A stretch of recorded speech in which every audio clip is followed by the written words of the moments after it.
If I may just move on to from 两岸关系 to 两岸三地. Right? In the last 100 years, mainland China, Hong Kong, and Taiwan each had their own unique political development. In the case of China, there was Dr. Sun Yat-sen's revolution, followed by Asia's first republic, followed by communist rule, followed by opening up. In the case of Hong Kong, there was British rule, followed by 一国两制. In the case of Taiwan, Dutch, Portuguese, followed by Japanese occupation, followed by KMT, followed by American Western-style democracy. So, do you see the political path of the three places influence one another? And do you see the path converging at some time? And what might be that convergence? I don't see either Hong Kong or Taiwan influencing the path of China. China is 1.3 million people. It has a destiny of its own. It has a certain momentum of its own. It will leave Hong Kong to be slightly different because they promised it for 50 years. It doesn't cost them anything. They will also probably leave Taiwan slightly different, but they're not going to change because of Taiwan and Hong Kong becoming part of China. What's the point of it?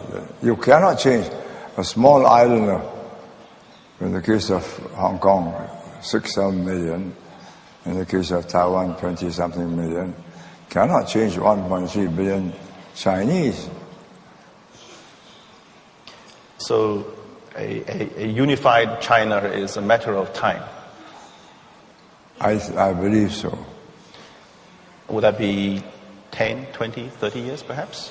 I cannot say, but I think if I were China, I'd be patient. It's bound to happen.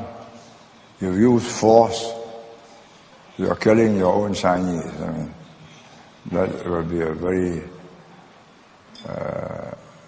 deep blow to Chinese people and to relations between Taiwan and China subsequently. So I don't think it is in China's interest to use force. The economics will resolve the two problems of independence or integration.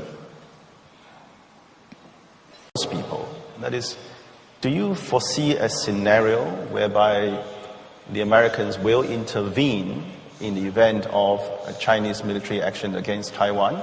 No, which is something that the Chinese have never ruled out as an option. No, I don't see the Americans intervening in Taiwan because, all right, you can intervene this time because the Chinese Navy is not, and Air Force not strong enough. But next time, and next time, and next time, it will never end because for China, Taiwan is a core issue. For America, Taiwan is a peripheral issue.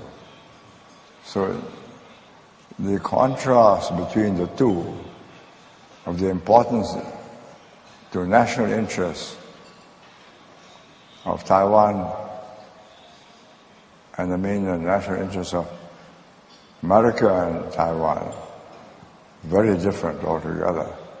And if I were an American, I would know that I can go in the first time now and beat the Chinese.